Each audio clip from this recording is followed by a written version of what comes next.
नमस्कार, city post के इस खास पेशकश में आपका स्वागत है। मैं हूं श्रीकांत प्रत्युष। आपको पता है कि पार्टी के स्टैंड से अलग हटकर नागरिकता संशोधन बिल का विरोध किए जाने को लेकर प्रशांत किशोर देश भर में चर्चा में है। कल मुख्यमंत्री नीतीश कुमार से मिले थे, इस्तीफे की पेशकश भी कर दी और 3 बार की सूत्रों के हवाले से जो खबर आ रही है, नीतीश कुमार ने इनकार कर दिया। प्रशांत किशोर जी, आप आए दिल्ली से, मुख्यमंत्री नीतीश कुमार से मिले। एक तरफ पार्टी के नेता आपके खिलाफ कार्रवाई की मांग कर रहे थे, दूसरी तरफ आप नीतीश कुमार से मिल रहे थे। 2 घंटे मीटिंग चली, क्या हुई मीटिंग में? कुछ नहीं, मतलब नीतीश जी पार्टी के अध्यक्ष हैं, यहाँ के मुख्यमंत्री हैं, हम लोग के नेता हैं। उनसे बातचीत हुई जो नॉर्मल बातचीत है, उसमें सीएबी को लेकर और अलग अलग दूसरे मुद्दों पर जो भी उन्होंने मेरे से राय मांगी होगी, मैंने वो बात उनसे करी। तो एनआरसी पर क्या स्टैंड है मुख्यमंत्री नीतीश कुमार का? उससे मैंने कल भी उनसे बात होने के बाद बताया कि एनआरसी पर पार्टी का जो फाइनल पोजीशन है वो विस्तार से माननीय मुख्यमंत्री अपनी जन जीवन हरियाली यात्रा खत्म होने के बाद स्वयं से वो जनता के सामने रखेंगे। लेकिन अभी तक पार्टी का जो स्टांस रहा है वो ये है कि हम लोग बिहार में एनआरसी की ज़रूरत नहीं समझते हैं। मुझे लगता है कि पार्टी का वो स्टांस बना रहेगा। तो पार्टी आपकी शुरू से ही एनआरसी का विरोध करती रही है और सीएबी का सपोर्ट कर दिया, तो क्या मतलब रह जाएगा? क्योंकि दोनों एक दूसरे से लिंक्ड हैं। देखिए, मतलब क्या रह जाएगा, ये तो एक दूसरे तरह की बात हो गई। लेकिन पार्टी का जो स्टांस सीएबी पर है वो आपने देखा है, पार्लियामेंट में पार्टी ने सपोर्ट किया है उस बिल का। जो व्यक्तिगत तौर पे हम लोगों ने अपनी उसमें ऑब्जेक्शन रही थी या जो हम लोग की राय थी, हम लोगों ने पब्लिक डोमेन में रखा है। एनआरसी का जहाँ तक सवाल है, उस पे पार्टी का स्टांस अभी तक ये रहा है कि हम लोग उसके पक्ष में नहीं हैं। बिहार में एनआरसी की ज़रूरत नहीं समझते हैं। अगर ये कॉम्बिनेशन सीएबी और एनआरसी का कॉम्बिनेशन लागू नहीं होता है तो वो डिस्क्रिमिनेटरी या प्रेडेटरी नहीं होगा। दोनों का कॉम्बिनेशन लागू नहीं होगा तो कोई मतलब ही नहीं रहेगा सीएबी का, क्योंकि पहले तो आप सर्वे कराएगी सरकार की कौन नागरिक है कौन नहीं है, तब जरूरत पड़ेगी सीएबी की ना।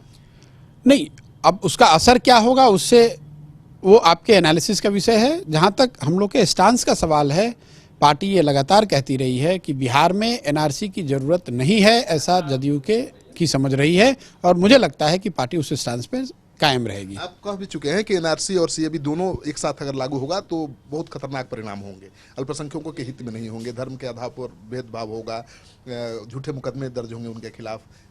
इस तरह का अप्रहेंशन क्यों है? ये बात अल्पसंख्यकों की नहीं है।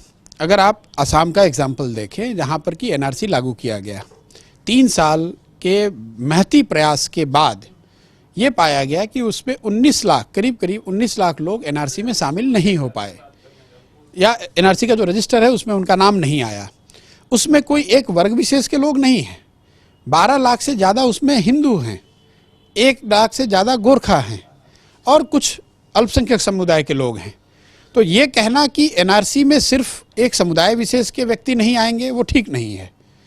लेकिन अगर उसको आप सीएबी के साथ शामिल करते हैं, तो जैसे आप असम के एग्जाम्पल को ले लीजिए, अगर सीएबी पहले से होता तो जो लोग अल्पसंख्यक समाज के अलावा हैं उनको अपने आप सिटीजनशिप मिल जाता, चाहे उनका एनआरसी में नाम हो या ना हो।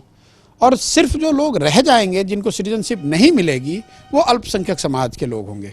इसमें गौर करने वाली बात यह है कि जो नीचे के से रिपोर्ट है या जिन लोगों ने एनआरसी के प्रक्रिया को गंभीरता से ध्यान से देखा है, उन्होंने ये पाया कि जो गरीब तबका है वो सबसे ज़्यादा इफेक्टेड है। इसका कास्ट से, रिलीजन से कोई लेना देना नहीं है। कोई भी धनी व्यक्ति जिसके पास संसाधन है, जिसके पास सुविधा है, जिसके पास लोग हैं, जिसके पास लॉयर्स हैं, उसका नाम एनआरसी से नहीं कट रहा है। जो व्यक्ति गरीब है, वो चाहे किसी संप्रदाय का हो, किसी जाति का हो, तकलीफ उसे है, नाम उसका कट रहा है। 4 दिन लाइन, 4 दिन, 5 दिन, 6 दिन उसको लाइन में लगना पड़ता है। मजदूरी, रोजगारी उसकी कटती है, भाग दौड़ उसको करनी पड़ती है। इसलिए आपने नोटबंदी से तुलना की है आप सिटीजनशिप बिल के? नहीं, जैसे नोटबंदी में ये था कि आपके पास जो पैसा है वो जब तक आप proof, unless you prove otherwise, it was supposed to be demonetised.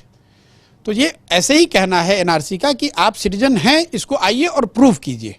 अगर आप प्रूफ नहीं करते हैं, इसका मतलब है कि आप सिटीजन नहीं हैं। और आपको अप्रहेंशन है कि गरीब लोग ही नहीं कर पाएंगे प्रूफ? ये मेरा अप्रहेंशन नहीं है। जो एनआरसी का एक एग्जाम्पल हम लोग के सामने देश में है वो असम का है। वहाँ पर जो 19 लाख लोग जो नहीं एनआरसी के रजिस्टर में अपना नाम दर्ज करा पाए, उसमें ज़्यादातर लोग गरीब तबके के हैं। और जैसा मैंने पहले बताया, वो किसी एक समुदाय या संप्रदाय विशेष के नहीं है। सारे लोग, चाहे वो हिंदू हों, गोरखा हों, माइनॉरिटीज हों, बिहार के लोग हों, यूपी के लोग हों, मुस्लिम समाज के लोग हैं, उसमें ज़्यादातर लोग गरीब समाज के से आते थे और आते हैं। कोई भी मिलियनेयर, कोई बड़ा आदमी, कोई करोड़पति जो बिजनेस कर रहा है, जिसके पास बहुत संपदा है, वो आदमी एनआरसी में उसका नाम ना आए, इसकी संभावना बहुत कम है। लेकिन आपने नीतीश कुमार से बात की तो क्या उन्होंने आश्वासन दिया कि एनआरसी का विरोध पहले की तरह ही पार्टी करती रहेगी? आश्वासन का सवाल नहीं है। पार्टी ने पहले से स्टांस क्लियर रखा है कि हम लोग समझते हैं कि बिहार में एनआरसी की जरूरत नहीं है। एक तरफ पार्टी की तरफ से कार्रवाई की मांग हो रही थी, आरसीपी सिंह आपके खिलाफ बयान दे रहे थे, नीतीश कुमार आपके इस्तीफा एक्सेप्ट नहीं कर रहे हैं, इसका मतलब अलग अलग लगाया जा रहा है। विपक्ष के लोग अब कह रहे हैं, चाहे उपेंद्र कुशवाहा ने भी बयान दिया है कि दरअसल नीतीश कुमार का ये विरोध और समर्थन का खेल है। मैं किसी के टिप्पणी पर कोई कमेंट नहीं करना चाहता हूं। मैंने कल भी कहा है, पार्टी में इतनी बड़ी पार्टी है, पार्टी के कई लोगों का अपना मत हो सकता है, उनको स्वतंत्रता है मेरे विषय में या किसी दूसरे के विषय में कमेंट करने की। मैं उसको कोई व्यक्तिगत टिप्पणी करके उसको और तूल नहीं देना चाहता हूँ। ये तो सवाल उठ ही रहा है ना कि जिस तरह से प्रशांत किशोर मोदी विरोधी ताकतों या राजनीतिक दलों के सबसे चहेते बन गए हैं, सबके लिए रणनीति तैयार कर रहे हैं, चुनाव की रणनीति जिता भी रहे हैं, बीजेपी की मुश्किल बढ़ा रहे हैं, तो कहीं 2024 के चुनाव पर निशान। मैंने कई बार ये इस बात को पहले भी कहा है कि मैं बहुत छोटा व्यक्ति हूँ। मोदी जी, भाजपा, भाई मैं तो एक छोटे से रीजनल पार्टी का छोटा एक मेंबर हूं। मेरे लिए सोचना भी कि मैं मोदी जी को चैलेंज कर रहा हूं या भाजपा को हरा रहा हूं, ये तो बहुत आउटरेजियस बात है। नीतीश कुमार को 2024 में पीएम बनाने के लिए आप रणनीति पर काम कर रहे हैं? नहीं, बिल्कुल नहीं। जदयू का ऐसा कोई, मेरे पास तो कम से कम नीतीश कुमार जी ने या जदयू ने ऐसी कोई बात रखी नहीं है कि जिसके तहत कि उन्होंने 2024 की कोई बात की हो। अभी लोकसभा के चुनाव संपन्न हुए हैं। मुझे लगता है कि 2024 की बात करना अभी बेमानी है। आप अरविंद केजरीवाल के लिए काम करेंगे? मैं व्यक्तिगत तौर पे किसी के लिए काम नहीं करता हूं। आईपैक संस्था है जो उनके साथ काम करती है।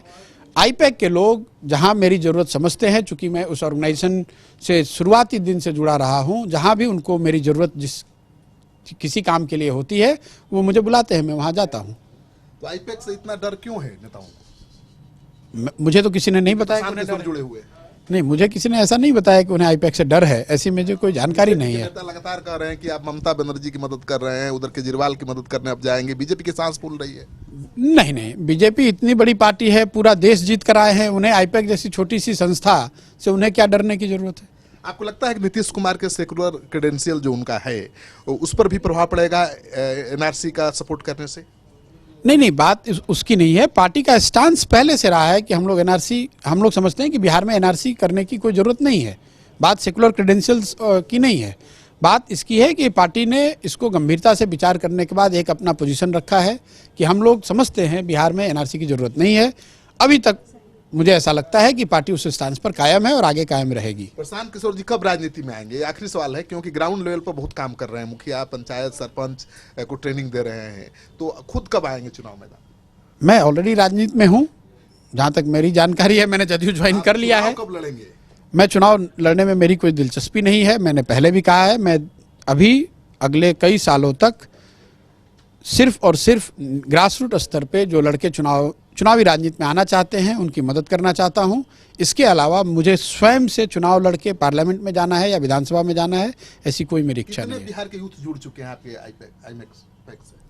नहीं, ये तो आईपैक वाले ही बताएंगे कितने यूथ जुड़े हुए। मेरे आपसे कितने लोग जुड़े जिनको आप ट्रेन कर रहे हैं चुनाव लड़ने का, जीतने का? नहीं, मेरे पास कोई ऐसा हार्ड नंबर नहीं है। अब हम लोग का ये प्रयास है कि 8,800 पंचायतों में कम से कम हर पंचायत में 4 व्यक्ति 5 व्यक्ति ऐसे हों जिनको कि सहूलियत दी जा सके, जिनको सहायता की जा सके, जिनके साथ हम लोग अपनी बुद्धि शक्ति जोड़ सकें, जो आगे चुनाव लड़ सकें, वहाँ मुखिया बन सकें, सरपंच बन सकें, जिला परिषद जीत सकें, वार्ड जीत सके।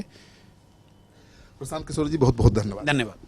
तो आपने सुन लिया प्रशांत किशोर को। सारे सवालों का इन्होंने बड़ी बेबाकी के साथ जवाब दिया और कहा कि राजनीति में तो आ ही चुके हैं, लेकिन चुनाव लड़ने की जहां तक बात है, सक्रिय राजनीति में जो अहम भूमिका निभाने की बात है, वो इंतजार करिए। पहले तैयारी चल रही है, उसके बाद राजनीति में आपको प्रशांत किशोर का जलवा दिखेगा एक दिन।